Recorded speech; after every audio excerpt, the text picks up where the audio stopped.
Assalamualaikum warahmatullahi wabarakatuh. Selamat datang kembali di channel kami. Sebelum kami sampaikan cerita menarik yang akan kami sajikan, jangan lupa like, komen, dan subscribe channel kami ini untuk memberikan semangat bagi kami dalam menyajikan cerita-cerita yang akan memberikan motivasi kepada kita agar semakin dekat dengan Allah Subhanahu wa Ta'ala. Dan jangan lupa share kepada teman-teman kalian semua agar kebaikan senantiasa tersebar kepada semua umat manusia, terutama bagi umat Islam.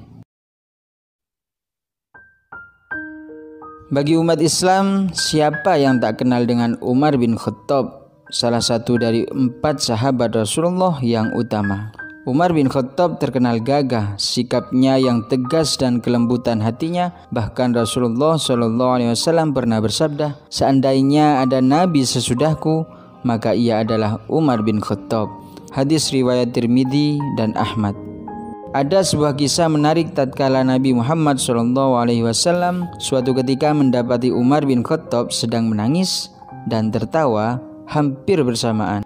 Nabi kemudian bertanya apa gerangan yang menyebabkannya demikian. Umar bin Khattab lalu menjelaskan pada baginda Muhammad SAW bahwa ia teringat bagaimana keadaan dirinya di masa jahiliyah dulu. Mengapa Umar menangis? Sebab teringat ketika masa jahiliyah. Umar bercerita, dahulu aku punya seorang anak perempuan. Aku ajak anak tersebut ke suatu tempat. Tiba di tempat yang aku tuju, aku mulai menggali sebuah lubang.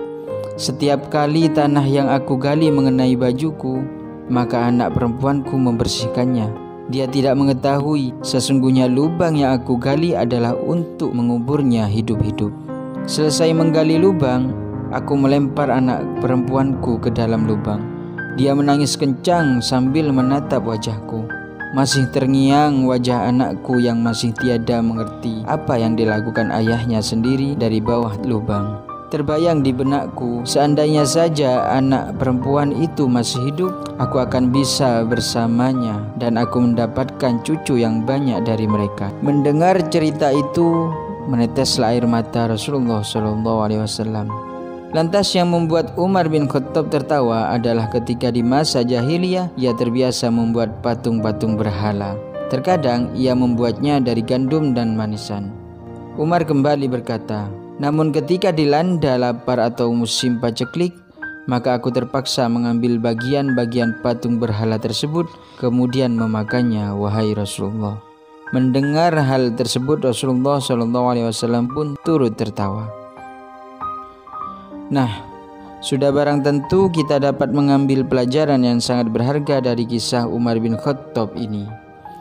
Zaman jahiliyah dikenal juga dengan masa kegelapan atau kebodohan. Di masa itu, akal dan hati nurani manusia tidak berfungsi sebagaimana mestinya. Contohnya saja 2 hal tadi yang membuat Umar bin Khattab menangis dan tertawa ketika mengingatnya. Pada zaman jahiliyah, perempuan dianggap seperti tidak punya harga sama sekali. Bahkan memiliki anak perempuan adalah aib yang besar. Perempuan dianggap tidak berguna, tidak bisa berperang, dan tidak bisa mewariskan kejayaan serta kemuliaan. Lebih parahnya lagi, perempuan dianggap seperti barang atau benda mati belaka sehingga bisa diwariskan. Bukankah jika kita punya akal sehat akan mengatakan bahwa mengubur anak perempuan hidup-hidup sangatlah tidak manusiawi? Namun pada zaman jahiliyah yang terjadi sebaliknya.